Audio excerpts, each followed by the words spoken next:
Welcome back to the deep dive.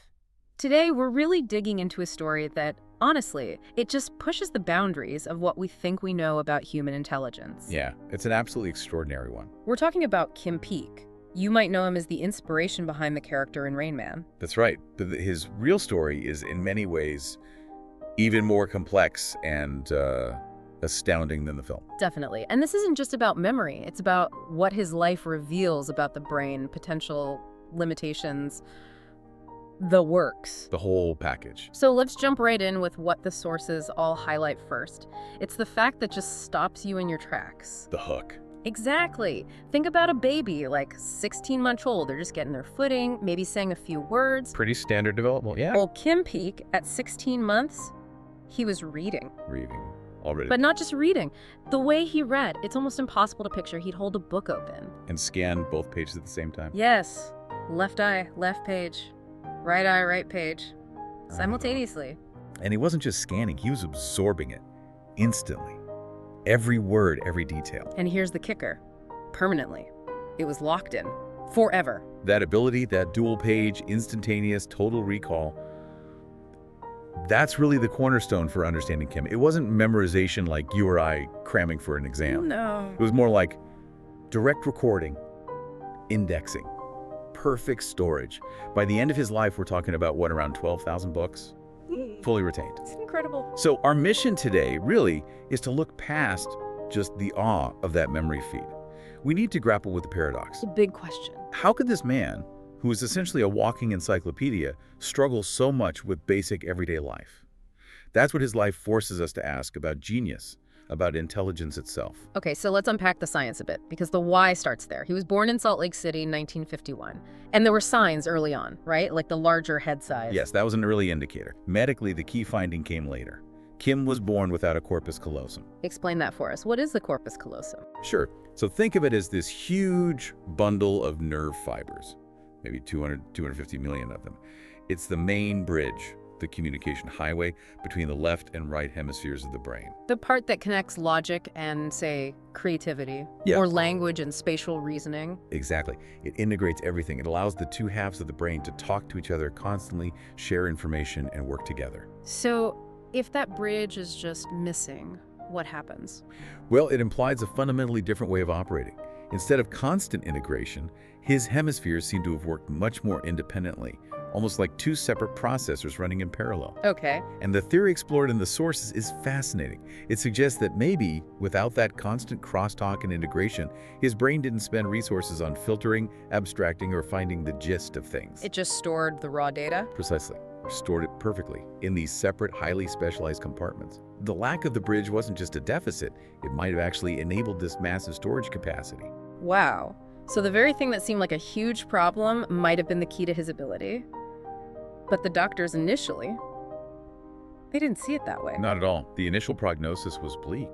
They told his parents he'd likely never walk, never talk. Institutionalization was strongly recommended. They drew this really small box for him based on what was missing. But his mind just exploded outwards, didn't it? Yeah. Defying all those predictions. And that's the riddle we keep coming back to.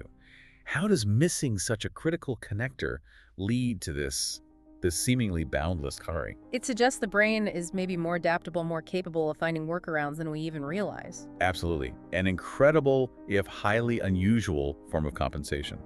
Prioritizing raw storage over integrated processing. Let's talk about the sheer scale of that storage. By the time he was a teenager, it wasn't just a few books. Oh no, it was vast. We're talking entire encyclopedias, history volumes, Shakespeare plays line by line. Phone books too, right? Not just local ones. Complete directories, zip codes for the entire U.S. sports statistics going back decades.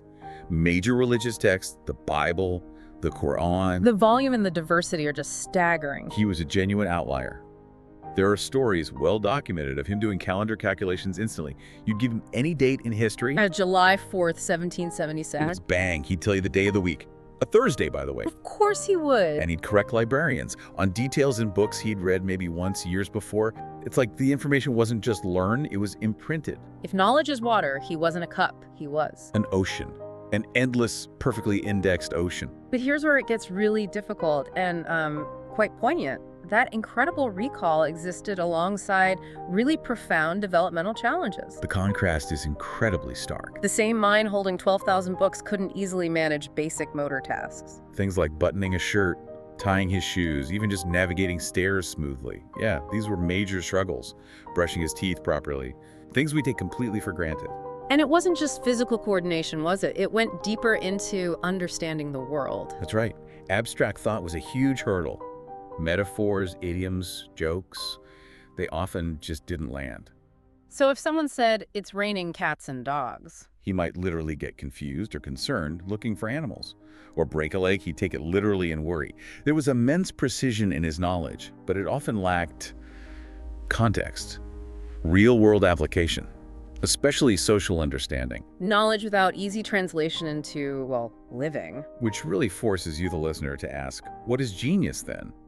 If you have all the facts but can't easily connect them to navigate daily life or understand humor or express complex emotions in a typical way, how do we define that? Does intelligence require understanding and application, or is pure recall enough?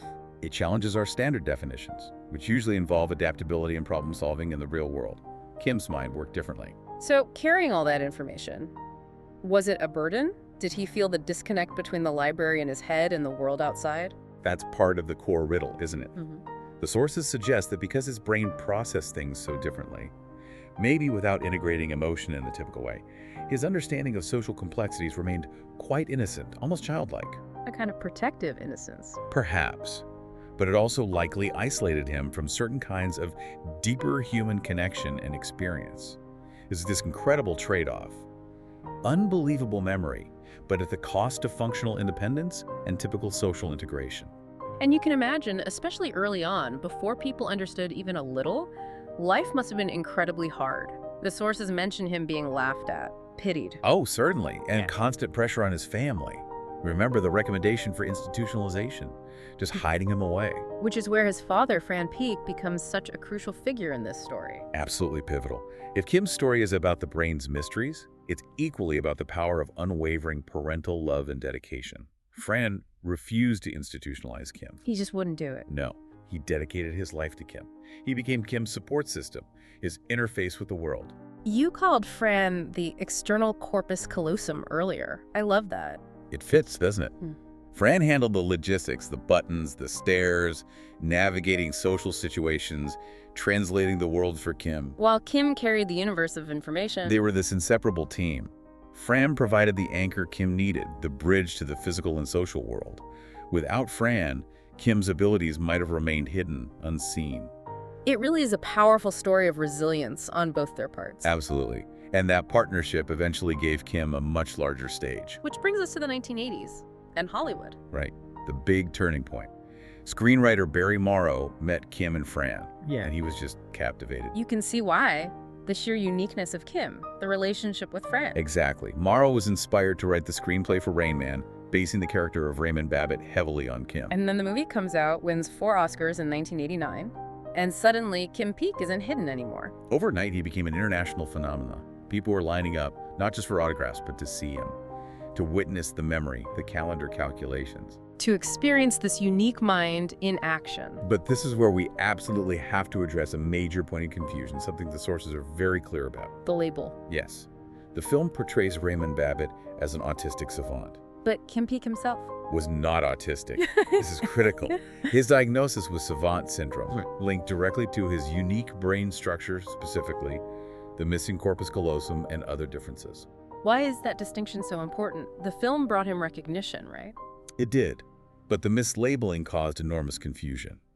Autism has its own specific diagnostic criteria related to social communication, restricted interests, repetitive behaviors. Kim didn't fit neatly into that box. His challenges stemmed from a different neurological reality. Exactly.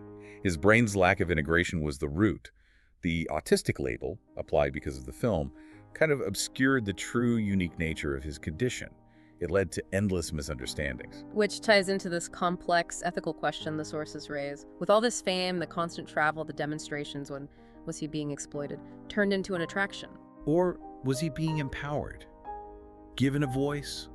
becoming an ambassador for neurodiversity, showing the world what a different kind of mind could do. It's not a simple answer, is it? He was completely dependent on Fran for basic care. True, but crucially, the sources emphasize Kim's own perspective on it. By all accounts, Kim loved it. He enjoyed sharing his knowledge. Absolutely. He loved meeting people, shaking hands, answering questions, sharing the facts he held. The connection with the audience seemed to genuinely fulfill him. It wasn't about fame or money for him. It was about the simple joy of sharing what he knew. That's really something. So the connection itself was the reward. It seems so. Which brings us to the deeper lessons, beyond the movie star aspect. Let's think about that metaphor of the library again. This vast, perfectly organized library in his mind. Right. Every book perfectly placed, instantly accessible. But you raised the question earlier. If the doors are locked, in a way, if the knowledge isn't easily applied to, say, complex problem-solving or deep emotional understanding, what's the ultimate value? Maybe the value wasn't in the utility as we normally define it. Maybe the value was in the existence itself or what it showed us. How so? When people met Kim, especially later in his life when he traveled widely, yes, they were amazed by the memory feats. But what truly seemed to touch them, according to the sources, was something else. What's that? His authenticity, his profound innocence. He had no filter, no pretense, no social mask. He connected with people on this incredibly raw, honest level. Through vulnerability, almost. Exactly. Like, in a world where we're all so carefully managing our image, he was just Kim. Open, direct, vulnerable. And people responded to that genuineness. that's a powerful legacy in itself. It really is. And it forces us, I think, to confront our own biases about what intelligence really means, what success looks like. It's not just about IQ scores or job titles. Not at all. Kim's life screams that genius isn't one-dimensional, that progress, maybe even breakthroughs, often come from deviation, not just repeating the norm. He challenges you, the listener, doesn't he, to think about what we value more. Conventional efficiency versus profound uniqueness. Right. The ability to solve the equation or the courage to be utterly, authentically yourself, even if that self doesn't fit the standard mold, flaws and all. So the takeaway from Kim Peek's story isn't just about memory. It's about looking closer at people who are different. Seeing beyond the surface. Recognizing that, as the sources suggest, genius wears countless masks. His very imperfection, his difference, became the source of his impact. And that leads to maybe the most vital lesson, the one that sticks with you. It's not ultimately about memory, it's about vision. Vision. The vision to see past the labels, past the easy diagnoses, past the things someone can't do, and recognize the unique value they do bring. And perhaps the call to action from Kim's life is this. Yes. Do not waste your uniqueness trying to be ordinary. Find what makes you different and see the power in that. That's a fantastic thought to end on. A reminder for all of us to maybe explore our own hidden libraries, our own quirks and differences, and embrace the strength that comes from our own unique imperfections. Well said. Thank you for joining us on this deep dive. We'll see you next time.